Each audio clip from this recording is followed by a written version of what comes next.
foi justamente esse sacrifício, meus irmãos, que nos permitiu o acesso ao Pai, né? O véu estava ali. Havia um véu entre o Santo e o Santo dos Santos. E a partir do sacrifício de Jesus Cristo, esse véu foi rasgado e nós podemos agora ter acesso ao Pai. E isso é algo que foi conquistado por aquilo que Jesus Cristo fez lá na cruz. É justamente que trata essa música agora que a gente vai cantar. Diz que tudo que Jesus conquistou na cruz é direito nosso, é a nossa herança que Ele conquistou para nós junto ao Pai, não é isso? Tudo que Jesus conquistou na cruz é direito nosso, é nossa herança, todas as bênçãos de Deus para nós, tomamos posse, é nossa herança, toda a vida, todo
essa é a razão porque a gente está aqui hoje, não é?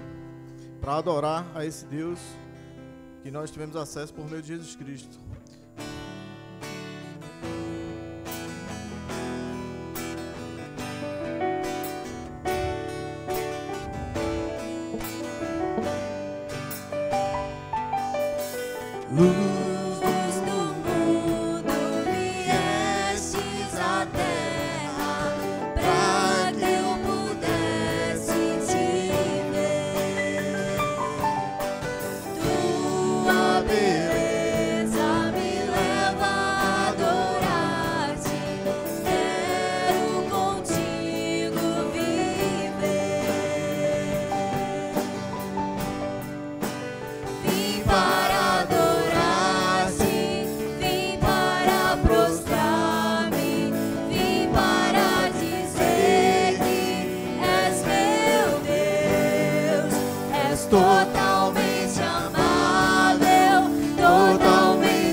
maravilhoso para mim.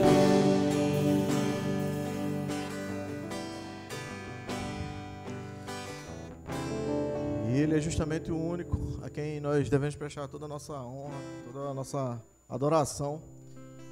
E eu queria convidar toda a igreja a cantar comigo essa música, que é bem conhecida, e como uma oração nossa, tá bom? Ao único que é digno de receber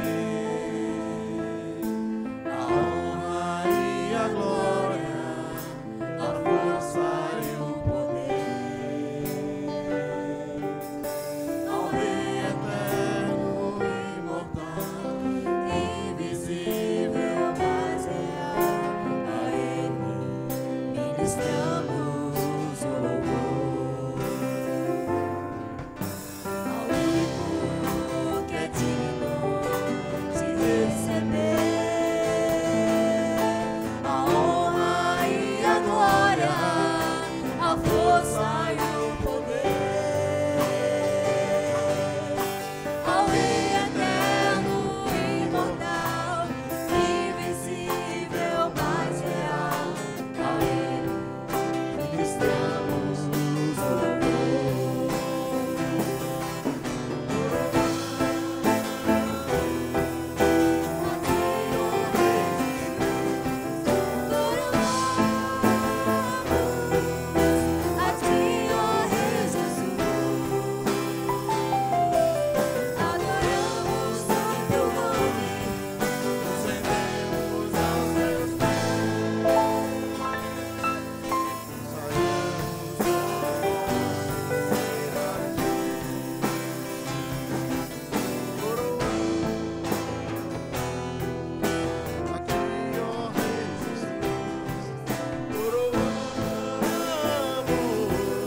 A ti, ó Rei Jesus,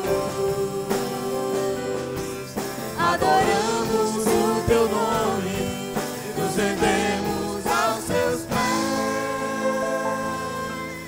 consagramos todo nosso ser a ti, consagramos todo nosso ser a ti,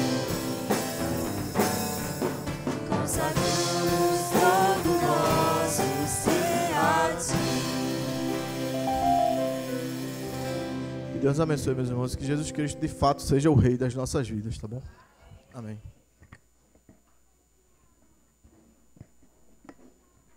Os irmãos poderem sentar.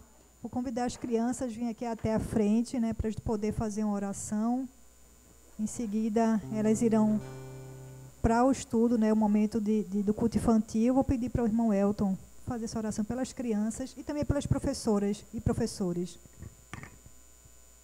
Senhor nosso Deus, nosso Pai, na Tua presença estamos neste momento para agradecer por estarmos aqui e pedimos, Senhor, a Tua bênção, Pai, sobre todas as crianças que estão aqui, Senhor Deus, para adorar o Teu nome e também os professores, ó Pai.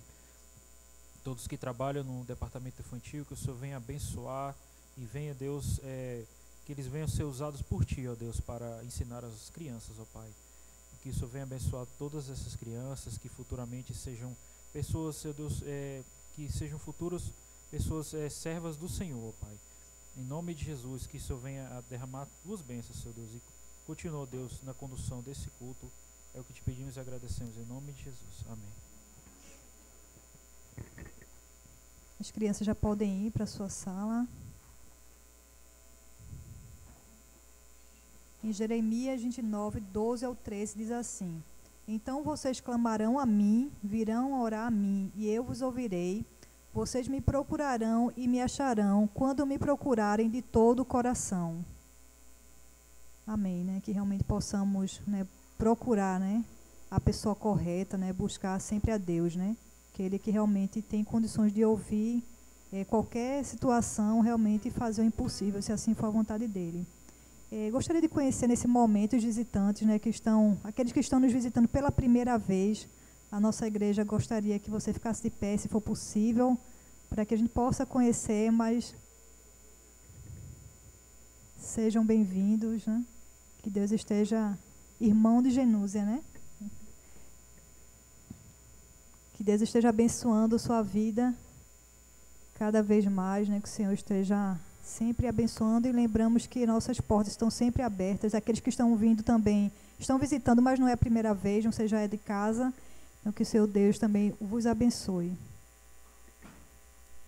Teremos um momento, né, um momento de gratidão, um momento também muito especial. Aqueles que irão fazer aniversário na próxima semana, ou fizeram na semana anterior, que quiser vir aqui à frente para a gente poder fazer uma oração, pedir ao pastor Felipe que já venha aqui para fazer uma oração por aqueles que estiverem aniversariando. Pode ser aniversário de casamento, de batismo. Não temos. Então, se você tiver algum motivo especial, algum motivo de gratidão para agradecer ao Senhor, para apresentar a Ele, né, hoje, né, como forma de agradecimento, pode se colocar de pé, que o pastor Felipe estará fazendo essa oração de gratidão por cada gratidão, né, que cada um tem em seu coração nesse momento. A gente não sabe de todos, mas ele irá apresentar ao Senhor.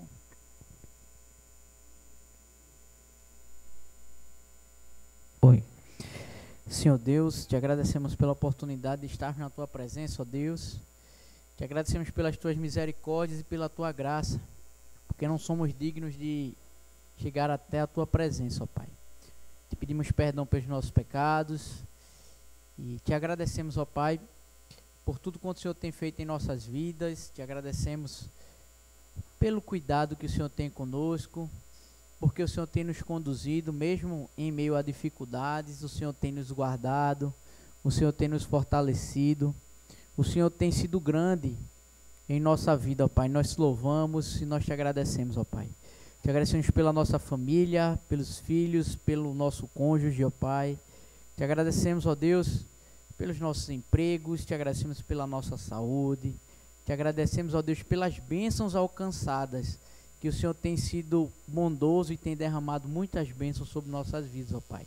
Gostaríamos de te entregar a vida de cada filho e filha que o Senhor trouxe aqui nesta noite, que o Senhor possa estender a tua mão abençoadora sobre a vida de cada um, ó Pai. Vai nos ajudando em nossas dificuldades, retira de nós aquilo que não é teu agrado. Ajuda-nos, ó Pai, a cumprirmos a tua vontade e a cumprirmos a tua missão, ó Pai. Nos ajuda, nos perdoa, nos livra, nos guarda. Abençoa os teus filhos que não puderam estar aqui conosco. Que o Senhor possa abençoá-los onde quer que estejam, Pai. Abençoa a irmã Madalena, que se encontra enferma. Vai restabelecendo a saúde dela. E de tantos outros enfermos, ó Pai, que cada um está pensando nesse momento. Nós apresentamos a Ti. Entra com a Tua cura, ó Pai. Tem misericórdia de nós. Que o Teu nome seja engrandecido.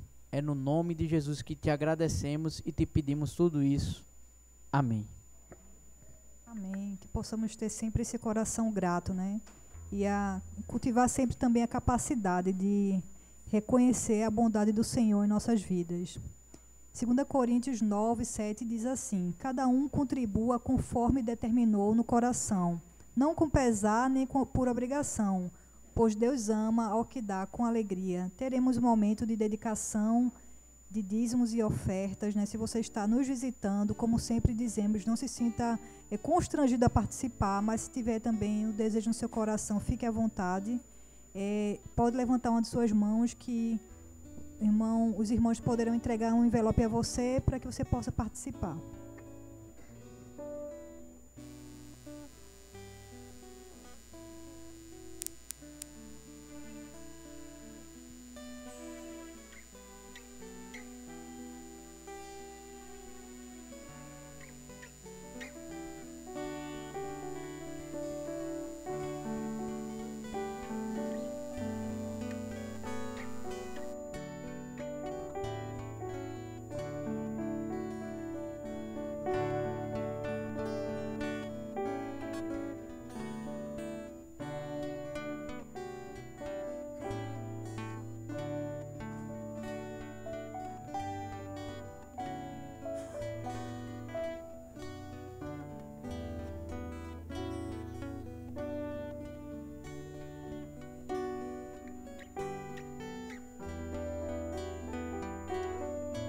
Oremos. Pai de amor e misericórdia, mais uma vez, Senhor Deus, estamos na Tua presença, Pai, dessa vez para Te agradecer, Senhor Deus, por cada oferta aqui depositada, Senhor, que o Senhor possa estar abençoando e recompensando, Senhor Deus, cada irmão aqui presente, Pai. Tu possa estar dando sabedoria, Senhor Deus, aos pastores para administrar, Senhor Deus, esses recursos, Senhor Deus, em prol do Teu reino, Senhor Deus, dessa agência aqui em piedade, Pai. É em nome de Jesus que eu te peço e te agradeço, Senhor Deus, por cada vida aqui presente, Senhor Deus. Amém. Passo a palavra ao pastor Felipe, que estará conduzindo nesse momento especial da nossa ceia.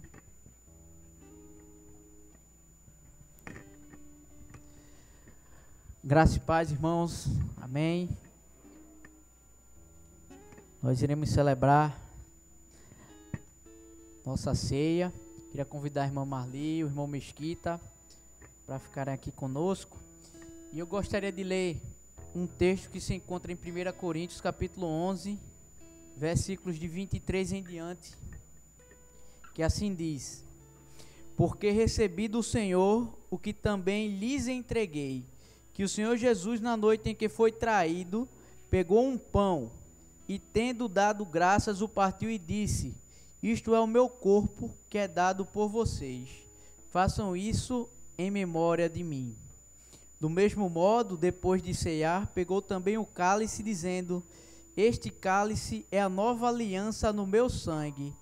Façam isso todas as vezes que o beberem em memória de mim. Porque todas as vezes que comerem deste pão e beberem do cálice, vocês anunciam a morte do Senhor até que ele venha. Por isso, aquele que comer do pão ou beber o cálice do Senhor indignamente, será réu do corpo e do sangue do Senhor. Que cada um examine a si mesmo, e assim coma do pão e beba do cálice. Pois quem come e bebe sem discernir o corpo, come e bebe juízo para si. Senhor Deus, te agradecemos pela oportunidade de estar na tua presença.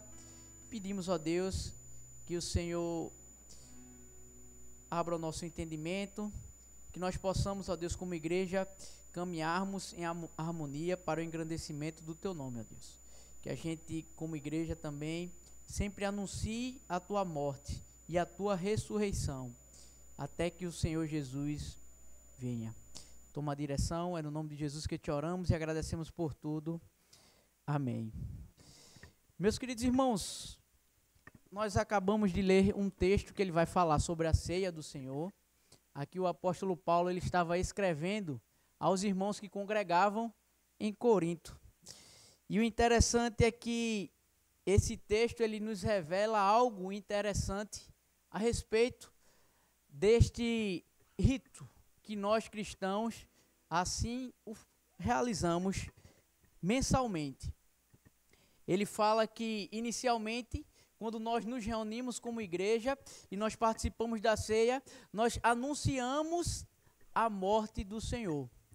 E de certa forma, como igreja do Senhor e como membros do corpo de Cristo, quando nós nos reunimos e participamos da ceia, nós estamos celebrando a morte, o sacrifício de Cristo Jesus e a ressurreição dele ao terceiro dia. E esse fato por si é grandioso e é de uma grandiosidade tal que mudou o curso da história da criação. A morte de Jesus, o sofrimento do justo, na verdade, foi necessário para que o injusto pudesse ser justificado. E hoje nós nos alegramos com o castigo que recaiu sobre Cristo, mas não pelo sofrimento, mas sim pelo resultado que ele nos trouxe.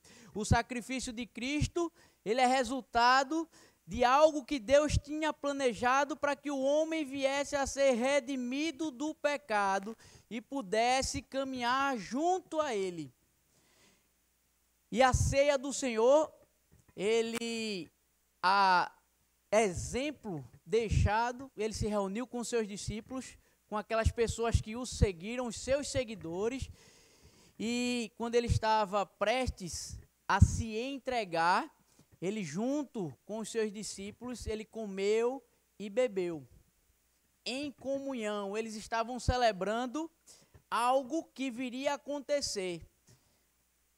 A Páscoa perfeita que se perfazeria com o sacrifício de Cristo. Eles estavam comemorando um evento pascual, que é uma festa judaica, mas agora receberiam uma conotação diferente, um significado pleno, um significado perfeito. A Páscoa que os judeus celebravam, eles celebravam a saída do povo de Israel da terra do Egito, a libertação do povo de Israel que vivia cativo lá no Egito. Mas agora Jesus celebra uma aliança perfeita, onde ele liberta o homem das garras do pecado, dos grilhões que estavam atados em seus pés e nas mãos dos homens.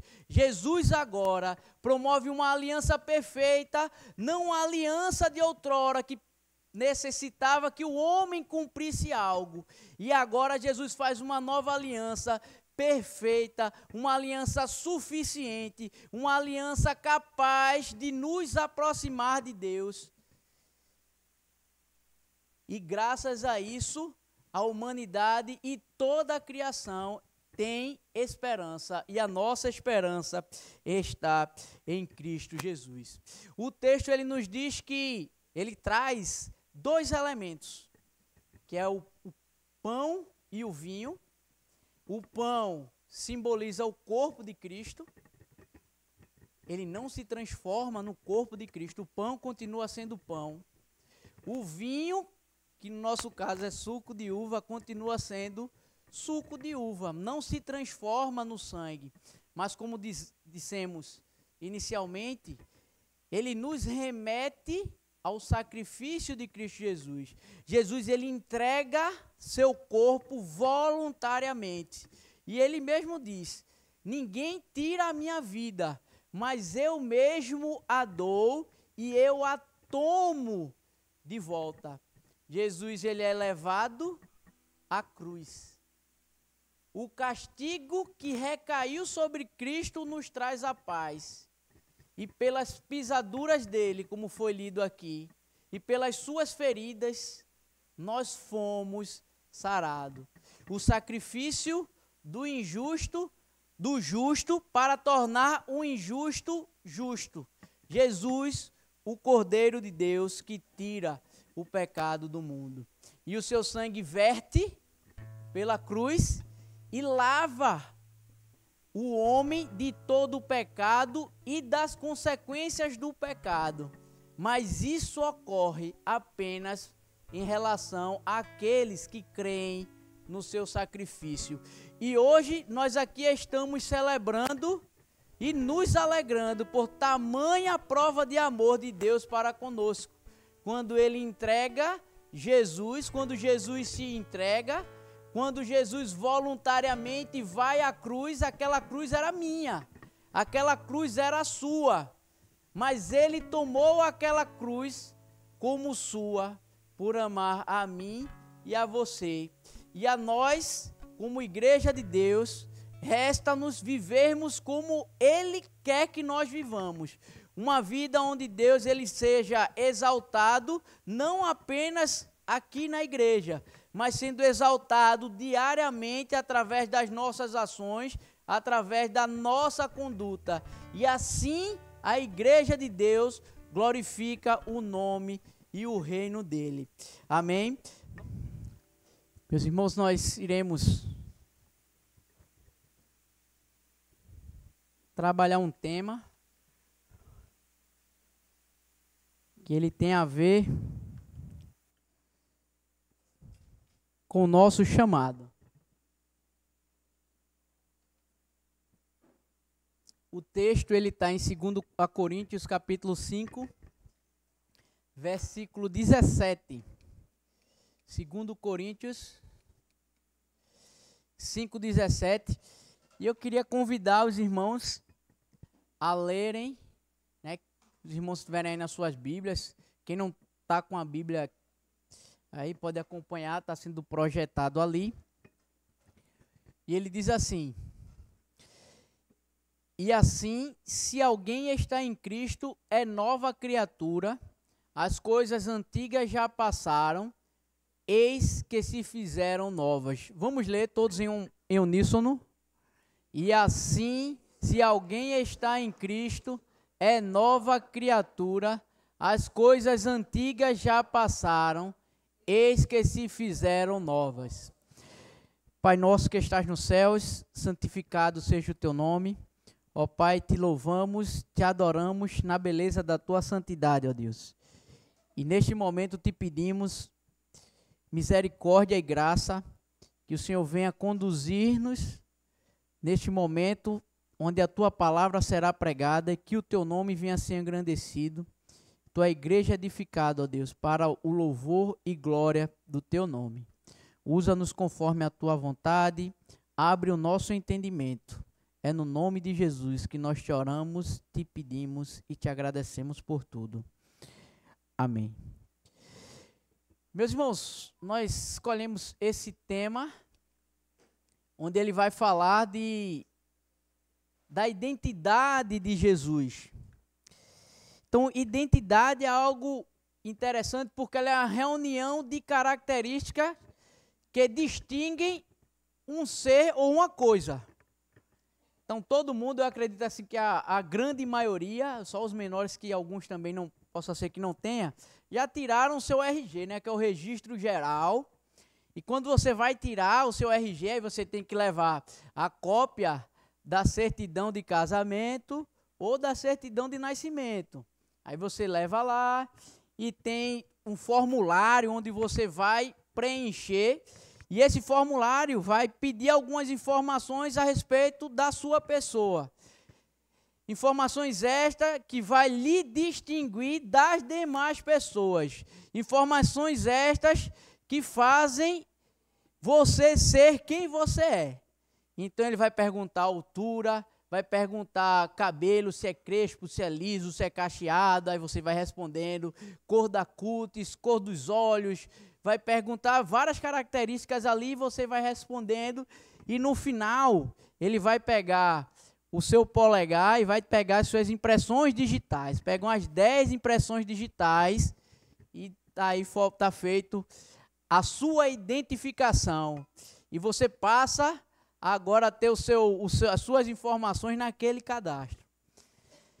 E o interessante é que essa identificação e essas características, elas distinguem as pessoas das pessoas e a classe de pessoas do ser humano em relação aos demais seres criados por Deus. É bem verdade que existem algumas características que distinguem o cristão daquele que não é cristão. Hoje, a nossa identidade em Cristo, ela se faz pertinente porque vivemos num período onde a crise de identidade é geral. Deus cria o homem à sua imagem e semelhança, mas tem gente que vai dizer que não é homem. Tem gente que vai dizer que é outra coisa.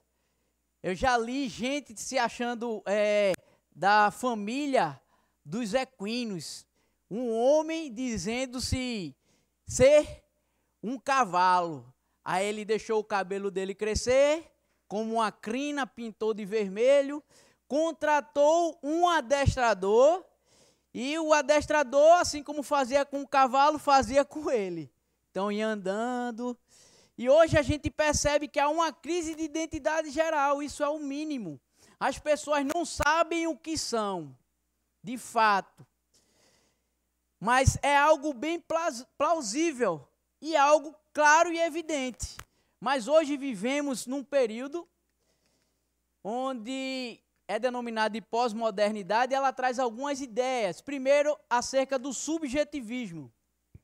A pós-modernidade, ele é um pensamento filosófico que suplanta a modernidade. Então ele vem e supera a modernidade e toda a ideia que a modernidade tem. E a modernidade passa a ser um pensamento ultrapassado, visto ser a pós-modernidade agora o pensamento dominante. E você pode dizer, mas eu não consigo enxergar. Mas isso é claro. Quando nós percebemos todas essas distorções que a gente presencia no nosso meio social. Então, o subjetivismo, que é a primeira característica da pós-modernidade, ele vai dizer o quê? Vai dizer que a verdade é subjetiva. Se a verdade é subjetiva, é porque ele vai de encontro, é contrário à verdade objetiva. Então, existe verdade absoluta. A verdade objetiva, ele vai dizer que é verdade absoluta. Nós cremos num Deus que criou todas as coisas. Isso é uma verdade absoluta para nós. 2 mais 2 é 4. Aqui no Japão, na China, na Europa, em qualquer lugar. Isso é uma verdade absoluta. E existem várias outras verdades que são absolutas, em contraposição a essa verdade que a pós-modernidade traz. A pós-modernidade, ela traz uma verdade subjetiva. Então, tudo é relativo agora. E a outra característica dela, a respeito da subjetividade, é que essa verdade é plural. Então, a verdade não é mais de um indivíduo. Se você diz que essa parede aqui é branca, você está certo. Mas se chegar outro e disser que essa parede aqui é amarela, também ele vai estar certo, segundo a mentalidade da pós-modernidade. Mas quando a gente para ver, essa parede ela é branca, independente de quem o diga ser contrário, ela vai continuar sendo branca. Então existe uma verdade, e essa verdade é absoluta, por mais que a pós-modernidade ela venha trazer algo diferente, a verdade ela existe, e a verdade ela é verdade independentemente daquilo que alguém diga. A verdade é a verdade. E a outra característica da pós-modernidade é o multiculturalismo. Não existe cultura superior à outra. E quando a gente olha a respeito disso que ele traz, ele vai dizer que toda religião leva o homem a Deus. Ele vai dizer outras verdades aí, que o homem, ele não é um homem. Ele é o que ele acha que deve ser. Ou tratar, né, haver ou propagar pensamentos errados, colocando o certo como errado e o errado como certo, vai colocar a família como sendo algo sem valor ou sem importância. A família é qualquer coisa. E isso a gente vivencia em filmes, novelas, vê aí as leis que os nossos legisladores estão promovendo. Eles não estão preocupados com isso. Mas nós que acreditamos em verdades, e a verdade existe, e a verdade é absoluta, e nós cremos numa verdade de onde partem todas as outras verdades. Nós cremos que uma pessoa é a verdade, e essa pessoa é Deus, que se manifesta através da pessoa de Cristo Jesus. E hoje nós percebemos que o mundo, ele relativiza todas as coisas.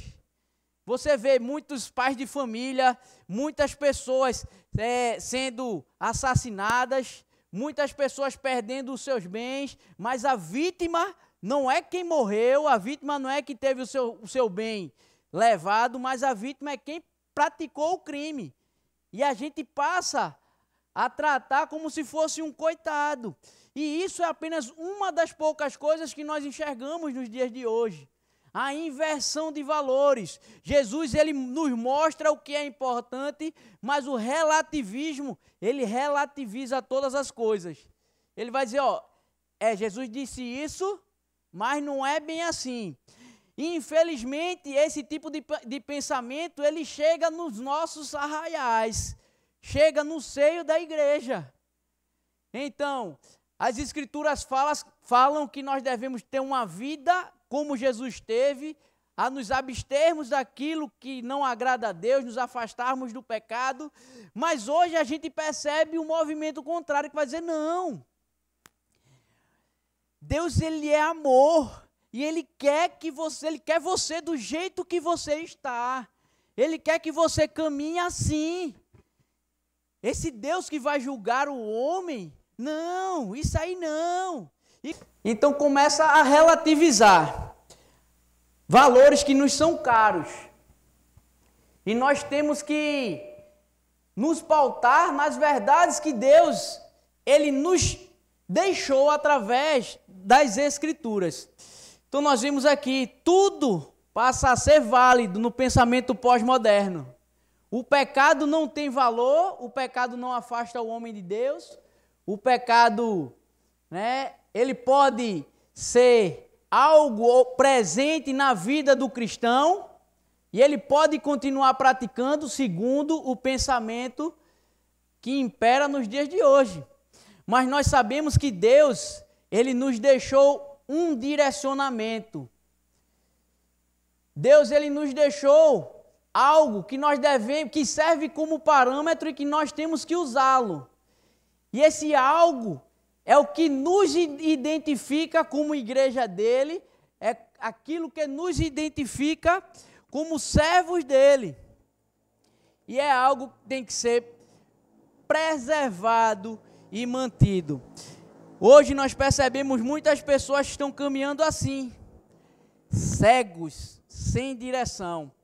Mas isso não é nada novo. O que é novo é a intensidade e a forma como estão promovendo isso. O próprio Jesus, ele disse algo a respeito disso. Que a luz veio, mas os homens preferiram mais o que? As trevas. E quem anda em treva anda perdido. Quem prefere andar nas trevas, prefere andar sem saber o que está fazendo ou sem saber por onde está indo. Mas a luz que se manifestou através da pessoa de Cristo, ele nos mostra o caminho, ele nos mostra o erro, e ele faz isso para que a gente tome a rota correta e comece a andar e a caminhar do jeito que ele quer. E eu pergunto agora a você, qual é a sua identidade? Nós temos um mundo e ele traz um sistema que promove valores interessantes, valores que buscam a satisfação do próprio eu. Então, se eu estou bem, está valendo. Se eu estou feliz, está valendo. O que importa é ser feliz. E no meio da igreja hoje, quando eu digo no meio da igreja, algumas igrejas também pregam isso, né? O que importa é ser feliz. É ser feliz buscando progresso financeiro. Seja feliz, ganhe dinheiro. Seja feliz fazendo isso. Seja feliz e seja feliz. E nada de direcionar para o que realmente Jesus Cristo quer que a gente faça. Jesus, ele disse em algum momento aqui para a gente ser feliz? Não. A felicidade que Jesus vem apresentar, a alegria, é uma alegria que independe das circunstâncias. É uma alegria que nos traz contentamento mesmo quando a gente não tem nada.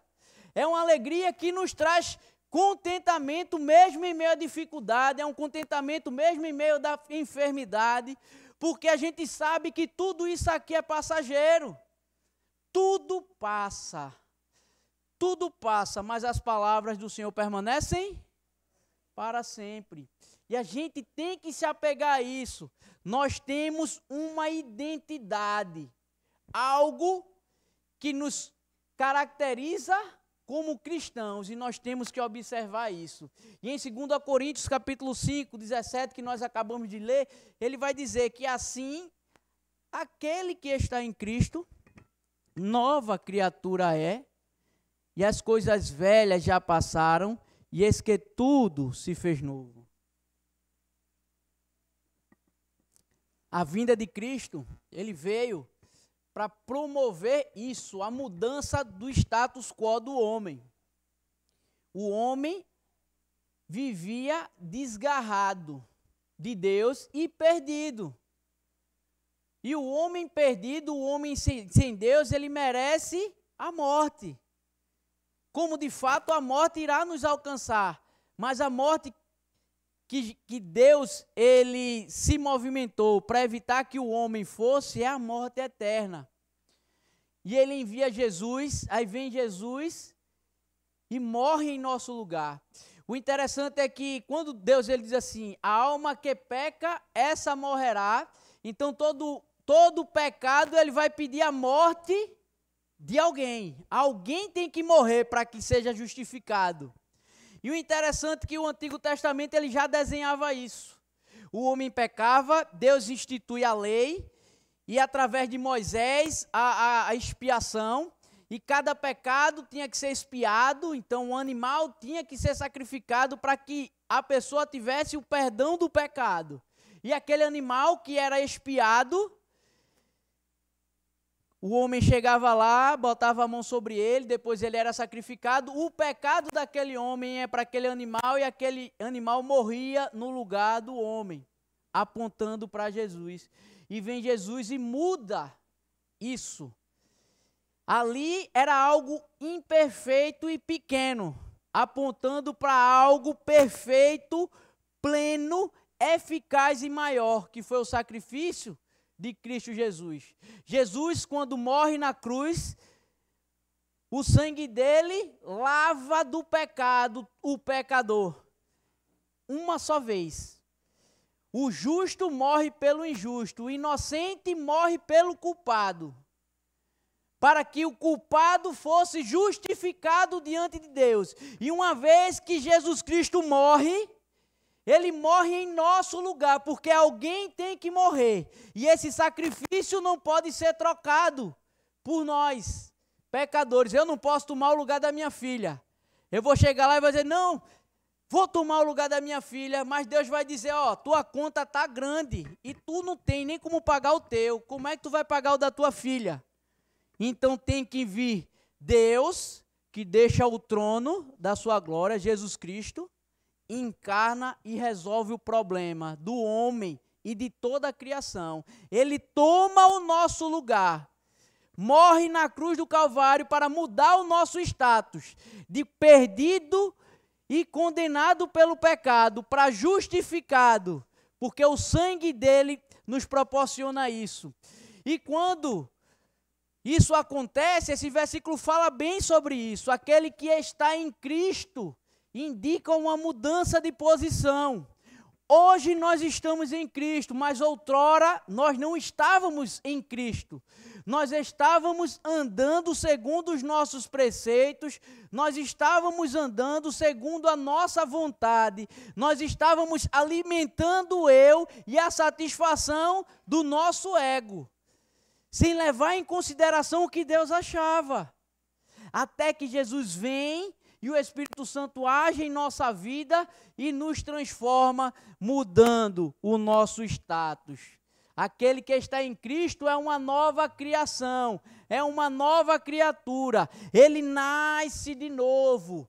Tem a ver com aquilo que Jesus falou para Nicodemos. Nicodemos, tu és religioso, tu és um líder dos religiosos, mas uma coisa te falta, necessário vos é nascer de novo. E Nicodemos, sem entender, porventura posso eu voltar ao ventre da minha mãe e nascer de novo? Aí Jesus explica, não, Nicodemos, quem não nascer da água e do Espírito não pode entrar no reino de Deus. Quando a gente nasce de novo, nós somos uma nova criatura, nós somos uma nova criação. Todo aquele que nasce de novo, ele não é mais aquilo que ele foi um dia. Todos nós. A pessoa podia ter feito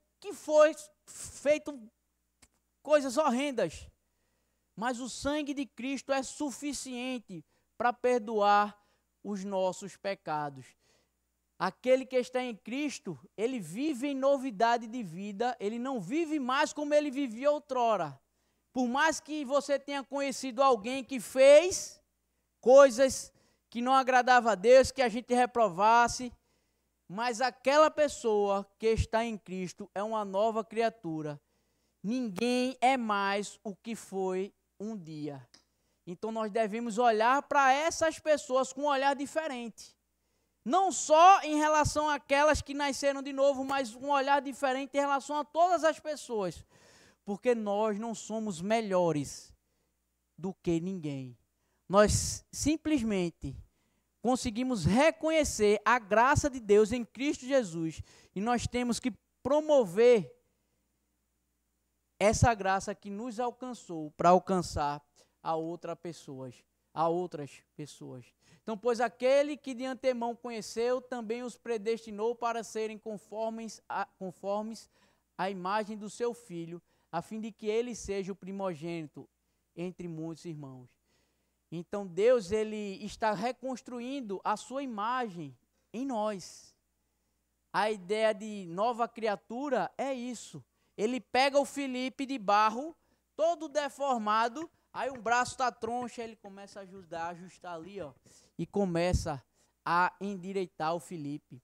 E hoje nós iremos ver alguns aspectos da identidade do cristão. E esses aspectos, ele tem duas direções. A primeira, esse aspecto do cristão, da identidade do cristão, é no trato dele com Deus. E o outro é no trato dele com o próximo. Ter a identidade de Cristo, ele requer renúncia. E ele requer renúncia nos dois aspectos. Você tem que se dobrar diante de Deus. E não Deus tem que se dobrar diante de você. Você tem que se dobrar diante da vontade de Deus e não a vontade de Deus que tem que se dobrar diante de você. Deus só vai ser o meu Deus se Ele me der uma casa própria. Deus só vai ser o meu Deus se eu passar num concurso público e tiver o melhor emprego do mundo. Deus só vai ser o meu Deus se curar o meu parente que está doente. Deus só vai ser o meu Deus se fizer isso. Deus é quem Ele é, independente do que você ache ou deixa de fazer. Deus é o que é, independente do que Ele faça, você reconhecendo ou não. Deus, Ele é, você está. Deus, Ele é o mesmo ontem, hoje e o é eternamente. Você passou a existir. Quem é a criatura para dizer ao Criador alguma coisa? Ter a identidade de Cristo é renunciar a si e colocar a Deus em primeiro lugar. E no trato do cristão com Deus, quem está em Cristo vive como Cristo viveu. Vai viver uma vida de submissão, uma vida de obediência, uma vida onde Deus ele passa a ser o centro de todas as coisas, onde Deus passa a nos direcionar, quer seja no trabalho, quer seja em casa, quer seja na vizinhança. Deus ele vai nos direcionar. E assim como Cristo fez, Cristo valorizou muito a oração. E tem muito cristão que não valoriza a oração. Quanto mais a gente se relaciona com alguém, mais próximo a gente se torna dessa pessoa. Alguém é seu amigo de fé, aquele amigo rochedo que está com você a todo momento, porque você não o conhecia, mas passou a conhecer e passou a conviver, passou a conversar, você conseguiu perceber que ele era uma pessoa boa, você conseguiu ter confiança nele baseado nessa convivência, até que ele se torna aquele irmão onde você tem aquele problema, eu vou ligar para fulano que ele vai chegar para mim e vai ajudar. Mas tem muitas pessoas que não fazem isso com Deus. Você acorda de manhã, eita, trabalhar, comer, trabalhar, pegar o carro, vamos embora para o trabalho, aí vai para o trabalho, eita, trabalhar, ganhar dinheiro, fazer não sei o quê, aí beleza. Aí volta para casa, descansar, assistir o jogo, ou assistir uma novela, assistir qualquer coisa, vai dormir, eita, vou dormir, descansar, rapaz, o dia foi muito corrido, isso diariamente. Como você vai ter um relacionamento íntimo com Deus se você não ora? Quanto mais você interage com alguém, mais amigo dele você fica. Quanto menos você interage, o contrário também é verdade. Como está o seu nível de relacionamento com Deus em relação à oração? Para orar, você não precisa só chegar de joelho, abaixar lá e ficar orando, não. Você pode orar a Deus quando você está indo trabalhando, quando você senta, obrigado, Senhor, pela comida. Senhor, obrigado. Em qualquer lugar. Eu aprendi a agradecer até quando eu entro no banheiro. Porque tem gente que não consegue fazer o que se faz lá. Toda vez eu chego, obrigado, Senhor, obrigado.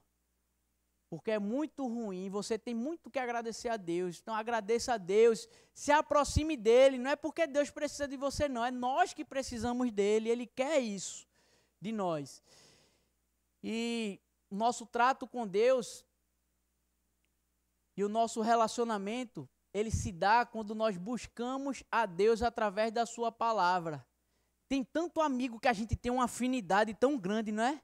Eita, gosto de jogar bola, e tem um colega que jogava tudo quanto era campeonato, a gente ia. Aí de vez em quando eu parei de jogar bola, né? A gente disputou o campeonato pernambucano de salão juntos. A gente disputou um monte de torneios junto. E eu não jogo mais bola, mas quando esse pessoal diz que, vamos se encontrar para jogar bola, bora, né? Porque você tem afinidade, essas afinidades, elas vão se tornando claras quando você conversa. Você passa a conhecer essa pessoa. E muitas pessoas não conhecem nada de Deus.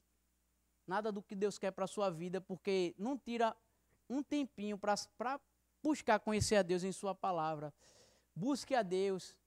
Nosso trato como cristão em relação a Deus, ele se dá quando nós procuramos obedecer a Deus, assim como Jesus fez. Santificados por Deus, identidade em Cristo.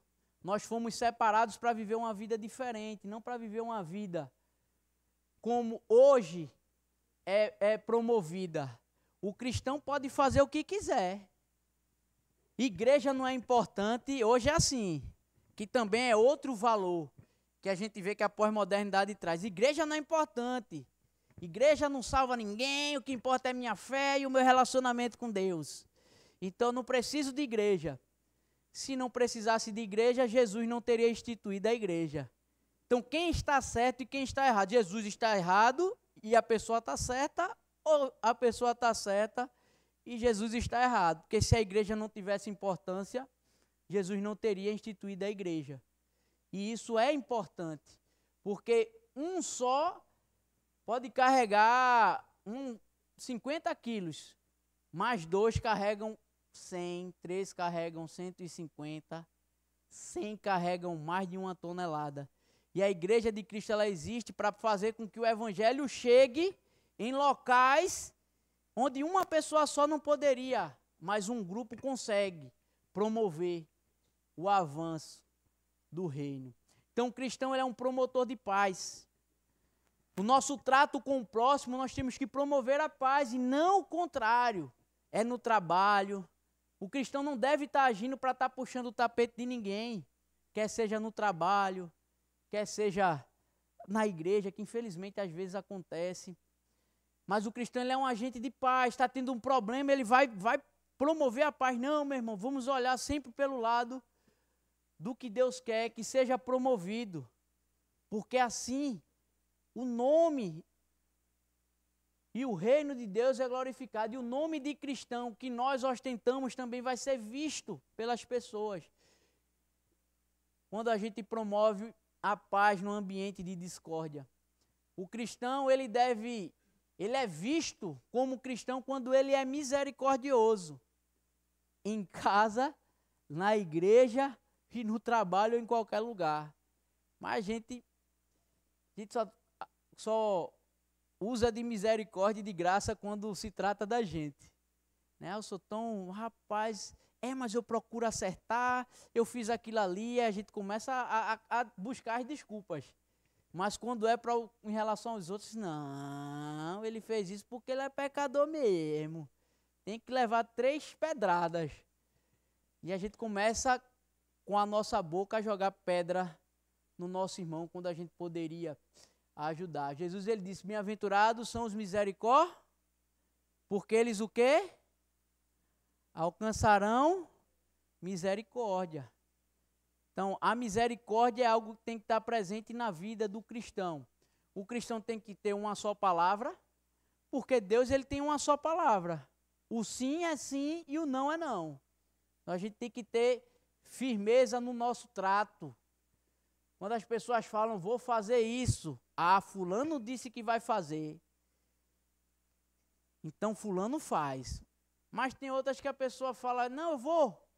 Mas você já fica com os 2 pés atrás, porque você sabe que essa pessoa provavelmente não vai fazer. Se você não tem condições de fazer, diga, não tenho condições de fazer. Mas se você se comprometer com alguma coisa diante dos homens e para Deus, faça. Porque é o nome de cristão que está em jogo. E as pessoas vão ver isso, vão saber. E vão valorizar ou não, dependendo de como você se comporta. E o cristão, ele anuncia, o trato com o próximo tem a ver em anunciar as boas novas do Evangelho. Percebam que o trato do cristão com Deus e o trato com o cristão com o próximo, ele é justamente a manifestação dos mandamentos que Jesus ele deixou. Que é amar a Deus acima de todas as coisas, sobre todas as coisas. E o segundo é o que? Amar ao próximo. Hoje a gente vive numa sociedade onde a palavra não vale mais nada, né? Eu lembro, não vivi nesse período, né? Mas já ouvi muito dizendo, no tempo que a pessoa dizia que fazia um negócio e dizia, você tem a minha palavra valia muita coisa, valia mais do que uma assinatura no papel. Hoje em dia as pessoas assinam e a palavra dela não tem valor algum. E nós, como cristãos, nós temos, nossa palavra tem que ter valor no que a gente celebrar com alguém. A gente vive hoje numa sociedade onde animais têm mais valor do que seres humanos, né? Uma inversão de valores. Então tem gente que é misericordiosa com o animal. Não estou dizendo que é para maltratar animal, não. Mas quando ver um ser humano, aí vai dizer, não, é porque o homem é ruim. E o animal não, então não gosto do ser humano, então tem que aí, mas o animal tem que ser tratado e o homem não é? Ou então outra inversão de valores, coloca a vítima como sendo o causador, trata e o autor como sendo a vítima. E a gente vive, mas a gente sabe que existe uma ordem e essa ordem tem que ser respeitada, porque a verdade ela existe. Em Mateus 5,16 ele diz, assim resplandeça a vossa luz diante dos homens, para que vejam as vossas obras e glorifiquem a vosso Pai que está nos céus. Resplandeça a vossa luz. A luz ela vem para mostrar a diferença. Não existe união entre luz e trevas. E como é que isso é visto? Se você chega na sua casa, está tudo escuro. Quando você acende a luz, vai ficar escuro e claro ao mesmo tempo? Quando você você acende a luz, se a luz estiver queimada e não acendeu, vai ficar escuro. Mas aonde a luz é acesa, a luz mostra tudo. Não tem como luz e trevas coexistirem no mesmo espaço. Não tem. E nós somos essa luz. As pessoas precisam enxergar essa luz e essa luz ela não provém de nós mesmos. A luz provém de Deus. É como se nós fôssemos um satélite e Deus fosse o sol. A lua, ela ilumina alguma coisa, mas a luz do sol, quando chega a lua, fica aquela coisa linda, não é? Lua cheia, aquela lua saindo do oceano, subindo, aí fica aquela marca da luminosidade da lua. Lindo, para fazer um luau, e a gente vai fazer um luau aí, em nome de Jesus. Então a luz faz isso, a nossa luz é a luz de Cristo. A nossa luz é viver como Cristo viveu. A nossa luz é sermos sal e brilharmos a luz de Cristo, não para a glória nossa, mas para a glória de Deus. Em Atos 11, 26, ele diz que foi em Antioquia que pela primeira vez os seguidores de Jesus foram chamados de cristãos. E isso é observado por meio da sua conduta. Então, eles agiam, eles pregavam e eles agiam. Eles pregavam, ele dizia que Deus é amor, que Jesus amou o mundo e eles amavam. Eles diziam que Deus é amor, que Jesus amou o mundo, e eles anunciavam a Jesus porque eles amavam as pessoas, e eles queriam que aquelas pessoas também fossem alcançadas pelo amor de Cristo. Eles cuidavam das pessoas, eles vestiam a camisa do reino e trabalhavam para que o nome de Deus fosse engrandecido. Mas hoje a identidade do cristão, muitas vezes, algumas pessoas equivocadamente pensam que se restringe a um culto de dia de domingo na igreja. Isso aqui é só para a gente se abastecer para quando chegar aí fora derramar e aguar as sementes que foram plantadas e semear e lançar a semente em outros terrenos. Deus ele nos chamou para isso. E como aplicações, nós temos que nos lembrar que estar em Cristo nós somos nova criação. O que é de velho a gente abandona, aquilo que não agrada a Deus. E tudo se fez novo, a nossa caminhada é nova, a nossa direção é dada por Deus agora, e a gente agora vive não para agradar a nós mesmos, mas a gente vive para agradar quem nos chamou. E nós precisamos nos lembrar que ter a identidade de Cristo requer renúncia. O evangelho é um evangelho de cruz. Quem quiser ir até Jesus tem que fazer o quê? Negar-se, tomar a sua e fazer o quê? Seguir a Cristo, não é seguir as suas vontades. Então, meus irmãos, para concluir, a identidade em Jesus, a nossa identidade em Jesus, ela nos faz ser cristãos autênticos.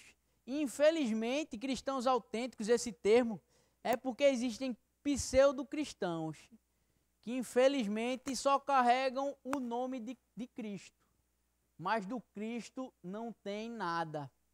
A nossa identidade em Jesus, ela nos faz referência. E nos fazer referência não quer dizer que nós somos melhores do que ninguém, não, meus irmãos. A referência é como um forte e uma torre que é erguida ali para estar ajudando as embarcações que estão ali, o farol, né, que está ali para direcionar as embarcações.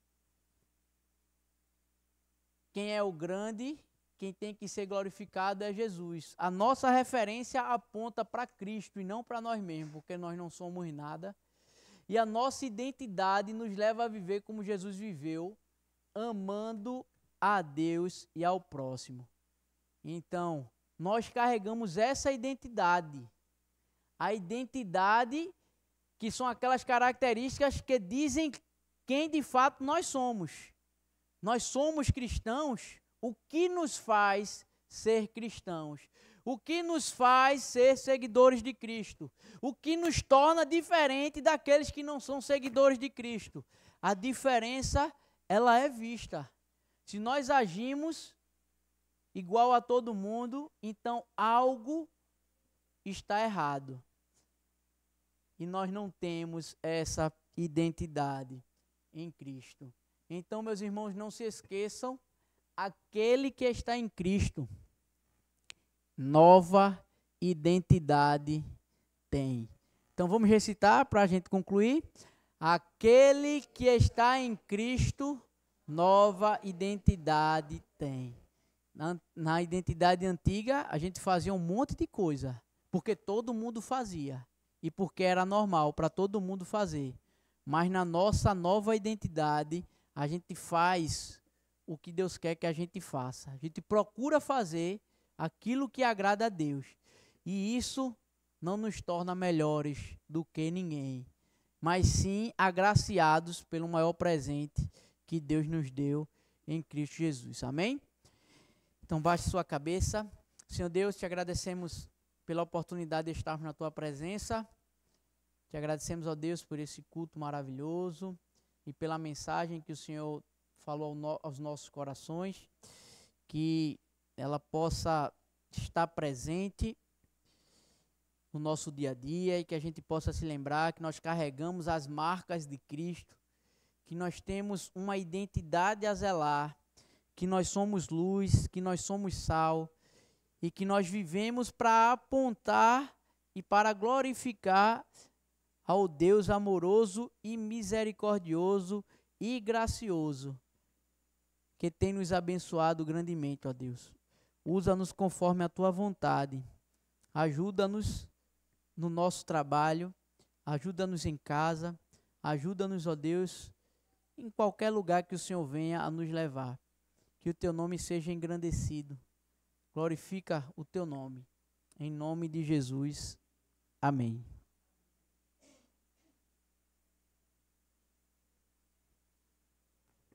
Meus irmãos, queria chamar a atenção para os avisos dessa semana. Então, a gente está com essa campanha ali, estamos enchendo ali mais 2 tonéis, vamos levar para Cristolândia. Não joga esse recipiente fora, porque você vai estar abençoando essa instituição que trabalha com recuperação de dependentes químicos. Amanhã, a gente vai estar saindo aqui, 7h30, aqui na igreja. Por volta de 20 horas, a gente vai estar seguindo para entregar marmitas e levar uma palavra de Deus para aquelas pessoas e orar por elas. Então, os irmãos que quiserem participar desse momento, é só falar com o irmão Fraga. Fraga, levanta a mão aí, quem não conhecer Fraga está ali. Então, só por questão de logística mesmo, para saber quantas pessoas vão, para providenciar o transporte, né? E tem abençoado muitas pessoas. Nós estamos com uma classe de batismo, ainda dá tempo. Hoje nós estávamos ali, estamos na 2ª lição. Então a primeira a gente já trabalhou o plano da salvação e hoje a gente entendeu, né? Entendeu no encontro anterior, né? O que significa o plano da salvação, por que a gente precisa ser salvo e de quê. E hoje a gente trabalhou o que é batismo, o que é a ceia, que são as 2 ordenanças de Deus. Então, todo domingo de 4h30, aqueles que porventura tiverem interesse em se batizar, é só nos procurar. Temos o nosso PGM de jovens, que está se mantendo, graças a Deus. Então, os jovens, porventura venham, vai ser um prazer. Todos os sábados a gente está se reunindo. Neste sábado a gente vai fazer um encontro aqui e vai sair para uma hamburgueria aí, um hambúrguer gourmet. Então já estou contando os dias para ir para lá, né? Um hambúrguer gourmet light, não é? É light, não é, Débora? Não é muito não, né? Misericórdia. Então a gente vai. Então a gente tem reunião de pequenos grupos. Tranquilo. Então a gente tem reunião de pequenos grupos ao longo de toda a semana. Então terça-feira e sexta, às 20 horas, nós temos os pequenos grupos de mulheres. Às sextas-feiras, nós temos o de casal. E quinta-feira, nós temos um pequeno grupo misto que ocorre aqui na igreja. Então, se alguém quiser participar de algum desses PGMs aí, de mulheres e de casal, pode nos procurar. Quem faz do de casal aí, levanta a mão. Então aí tem esses irmãos aí que são referência, então pode também procurar eles. O da terça, tem alguém aí das meninas da terça? Tá bom. Então, terça, onde foi dito terça, leia-se sábado, né? Saiu a errata agora, tá bom? Então, sábado pela manhã, pronto. Tem sábado e sexta-feira de mulheres. E temos o da quinta-feira aqui na igreja, que já está em processo de multiplicação. 7h30 aqui na igreja. Quarta-feira, culto de oração. Então, todos estão convidados para estarem aqui com a gente. Toda quarta-feira, 7h30. E domingo a gente tem a nossa escola bíblica. Então, quem vem, com certeza, aprende bastante acerca de Deus e do Deus e da fé que você professa em Cristo Jesus. Dia 1 de setembro, acho que é próximo domingo, né? Próximo domingo a gente vai ter o cantor e missionário Marcos Miranda. Ele vai estar aqui na igreja trazendo louvor para o engrandecimento do reino de Deus. Então vamos chegar todo mundo cedo aqui. Convide os amigos, irmãos, familiares para estar aqui com a gente, tá bom? Então, próximo domingo, o cantor Marcos Miranda vai estar aqui, então a gente vai estar celebrando e louvando a nosso Deus. E se preparem que no último sábado de setembro a gente vai ter o nosso churrascão do PGzão, olha ali, ó. Todo ano a gente faz o nosso churrasco, o encontro de PGMs aqui. E naquele dia nós iremos fazer ali a celebração de multiplicação. Então vai ter o churrasco, vai ser um momento bem aprazível, né? Piscininha, carne, vai ter uma devocional, carne, né? Depois vai ter uma oração, carne, né? E a celebração também da multiplicação e pronto. Então todos estão convidados. Então convidem, é para a igreja e também para outras pessoas de fora. Então a gente vai cobrar um valor, né, de R$15 por pessoa. Crianças até 12 anos não pagarão. E a gente vai fazer essa relação para a questão de organização. Então vai ter esse valor e um pratinho. E a gente vai levar o pratinho e... Muito bem. Então, já vão amolando os dentes. Já vão fazendo fisioterapia no maxilar. Para não dar cãibra no dia ali. Tá bom? E eu queria convidar Laura e Miguel. Eles vão receber aqui. Né? Fabiana vai entregar essas bíblias. Já veio aqui. Laura e Miguel. Estão ganhando. Venham, pode vir. Fique com vergonha não. Tudo bem? Deus abençoe. Viu aqui, ó. 2 bíblias. Né? Cadê me daqui? Laura, pega aqui a sua bíblia. Então a gente tá... Não, botei um. Pronto. Então a gente está fazendo isso aqui na igreja, né? A gente está comprando bíblias para dar para as nossas crianças. Então, porque é a verdade que leva o homem a Deus. Então, que Deus abençoe. Queria convidar os irmãos a ficarem de pé e a gente vai orar. Laura e Miguel, vamos orar também por eles e agradecer. Senhor Deus, te agradecemos por esse culto que o Senhor permitiu que nós participássemos em louvor ao teu nome, ó Deus. Ó Pai, nós cremos que o Senhor se fez presente, que o Senhor ouviu as nossas orações, recebeu os nossos louvores. E nós, mais uma vez, ó Deus, te agradecemos por tudo. Te agradecemos pela vida destas crianças que receberam a tua palavra, ó Deus. Que o Senhor possa se apresentar a elas cada vez mais através da tua palavra, que elas possam ser conhecidas diante de ti, ó Deus. Firma seus passos. Conduze-as debaixo da tua graça, da tua misericórdia, ó Deus, e do teu cuidado. Abençoa a tua igreja, ó Deus, desperta-nos para melhor te servir. Retira de nós aquilo que não é teu agrado, que a gente possa caminhar de acordo com a tua vontade, ó Deus, para o engrandecimento do teu nome, ó Deus. Abençoa esta igreja, que ela venha a ser uma agência do teu reino aqui nesta comunidade.